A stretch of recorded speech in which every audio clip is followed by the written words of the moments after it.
Diga hola YouTube, hola!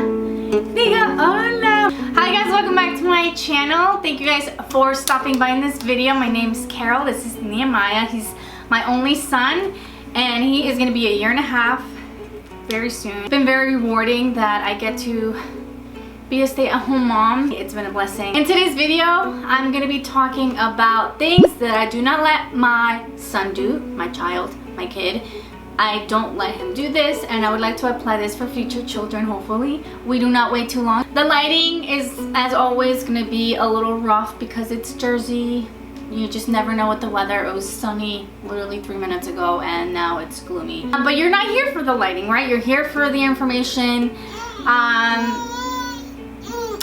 What?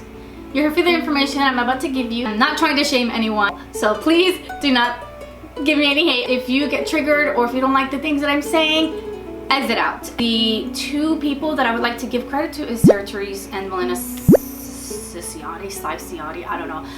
They're both beautiful. I love them so much. Beautiful hearts, beautiful children, beautiful morals. They're both Christian and I love them so much. So they're the ones that started this video, or this trend, tag. Take this with a grain of salt. Do your research. You do not have to do everything that I do. Everyone parents differently. I'm not about to start the AC because it's so loud, so it's gonna be a little humid up in here. Are you comfortable there, Nemias? ¿Quieres agua? ¿Quieres agua? I'm gonna go ahead and get started, which is the first one and probably gonna be the most controversial one. My first point, which I do not let my son do. You wanna say it with me? We do not celebrate pagan holidays. Oh, yes, ¿quieres decir algo, papi? ¿Quieres decir algo? Yeah? Yeah, I know. I agree. Halloween is a celebration of death. Halloween is the #1 day in which children go missing. We talk about the fact that children dress provocatively as demons, as vampires, as ghosts, as...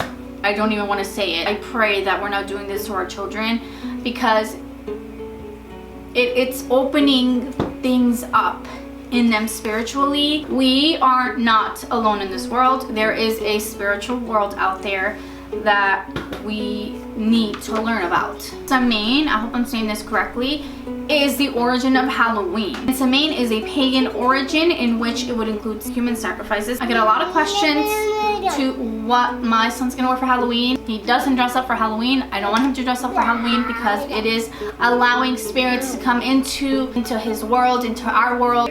Matthew 10:28, do not be afraid of those who kill the body but cannot kill the soul. Rather, be afraid of the one who can destroy both soul and body in hell. According to Wiccans, Halloween is a time when the veil between living and dead is the thinnest. We're allowing these spirits to come into our world without actually even knowing it and realizing it. Along that comes watching scary movies. We do not let our son watch scary movies. That is something that we've instilled in our lives as well for many years. And Halloween, they worship the sun god, also known as Baal. Can I remind you who Baal is? Human sacrifice would open gates to unwind and release spirits. Anton LaVey, founder of Church of Satan, quotes, "I'm glad that Christian parents let their children worship the devil at least one night of the year." To this day, animal sacrifices, human sacrifice is known to happen due to Halloween. My next point, I do not let my son be overcome with fear. What I mean by that is I let my son feel emotions, yes, but we as parents need to help them. I let my son be near the stove, be near the toaster, be near knives under my supervision to teach him that these things we do not touch. He doesn't touch the stove. He actually knows how to do the sign language for hot. I've only taught him a handful of times and he still remembers that. He has accidentally touched the toaster and he had a little boo-boo. Did I feel guilty about it? Absolutely, but he knows not to touch the toaster.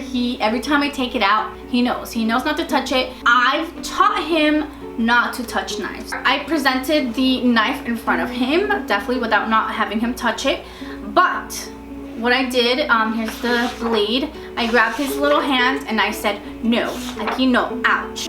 I'm telling you, it works. You have to be extremely careful. Obviously, you don't want them to get hurt. I'm preventing him from future dangers. He hasn't gotten hurt. Thank God. He hasn't gotten hurt from anything yet. I also allow him to go up the stairs. We've taught him at a young age to go up the stairs. He is 16 months old, and this little guy can go up and down the stairs without a problem.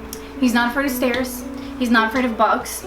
He's not afraid of loud noises, thank God. And he's not afraid of animals. My next point is I do not let my son be in the same room when someone is arguing. That includes my husband and I. Now, being present when someone is arguing versus someone disagreeing and having a conversation, a mature conversation, is very different. I'm just speaking from experience. When someone was arguing, hey, get out of here. When I see someone argue, I get very easily triggered. And someone argued when I was younger, most of the time that led to like physical abuse. It just kind of signals red lights. Leave the room. I know someone can have an argument and totally be fine, but from experience and from my triggers, I do not want him to be in the same room when someone is arguing, because arguments lead to screaming, and screaming lead to physical abuse. Research and my experience show that arguing in front of children can be damaging to their psyche, as it creates sense of instability and insecurity, and that cannot be farther from the truth, because that happened in my experience, and we were always put in danger when people were arguing. That can also result into your child reacting the same way. Just leave the room. The next point I'm going to talk about is something that I'm still working on. I am still working on, let me emphasize that, letting my son eat candy. So, growing up, in my experience, we were allowed to eat whatever. Hey, excuse me. One sec. Venga. One sec, y'all. So this is something I'm working on, because sometimes you're just in a state of panic that all you want to do is give them a little treat, something that you know for sure will work.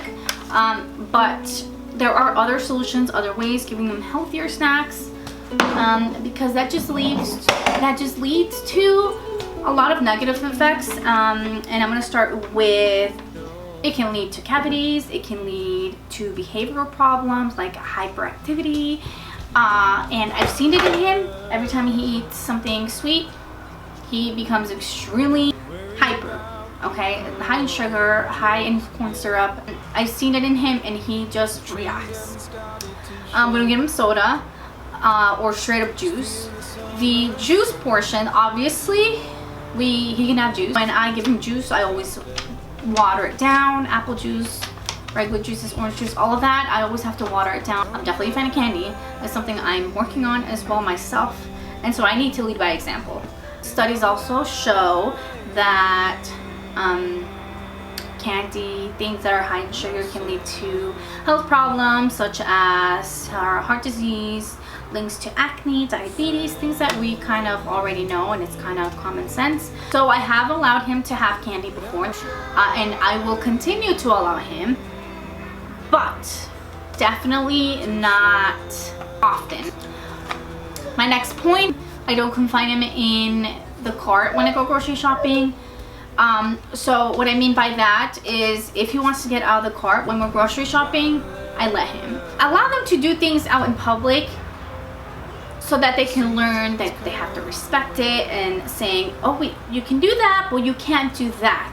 He knows that when he touches something, he usually just plays with the cans and stuff. He puts them back where they were. He does it here in my refrigerator. When I open the refrigerator, he just moves the stuff out and then he puts it back in.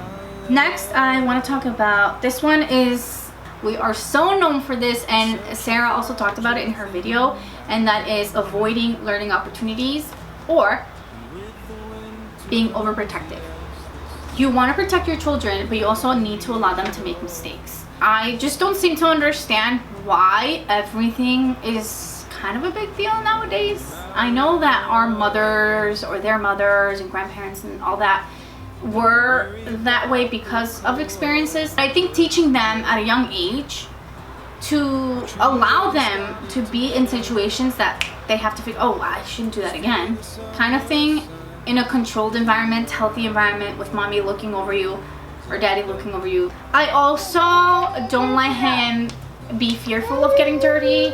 In other words, I let him get dirty whenever the heck he wants. Huh? Está caliente. ¿Qué está caliente? La candela? Candle?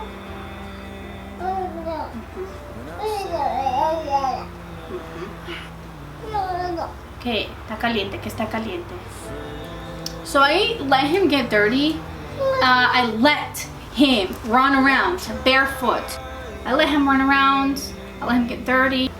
And also, they're children. They love that. It's kind of instinctual. It's what they were meant to do. They are children. They want to play in water. They want to play in sand. They want to play with mud. Another point is I don't allow him to avoid responsibility. Meaning, he has responsibilities around the house. I always laugh because I don't actually need to tell him. He does what I do. When I'm cleaning, he cleans with the rag. When I'm mopping, he grabs the mop and he mops. The reason why he's been like that from a very young age is because I've always kind of pushed him to do that. Para ayudar a mami. Are you gonna help mom? They want to have responsibilities. They want to feel like they can be used for something. We have a Montessori wardrobe here in the corner that we keep all of his outfits and shoes. He always goes for the same shoes, but it's okay.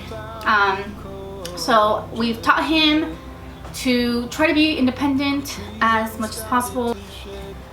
The last one, I don't force him to eat. If my child doesn't want to eat, he doesn't want to eat. That doesn't mean that I'm not going to push him or try to come up with ways for him to eat or make it easier for him to eat. There's always a reason to why they don't eat their meals completely. 9 out of 10 times, your child is going to eat when they're hungry, and they will eat. Definitely present them with the food. Definitely try to push. It's time to eat. If they're hungry, they're hungry. If they're not, then they're not hungry. And it is just a battle you can't win if you force food down their throat. And it really just puts them in a bad mood. So I try to avoid that. My son has been eating great. We have never had an issue with him, aside from when he is teething and his mouth is in pain. So that's when I offer soups and things like that. That is all that I have in this video for you guys. Make sure you share with your family, friends. If you enjoyed it, give me a thumbs up. Hope you guys enjoyed this video, and I hope to talk to you guys very soon. Bye.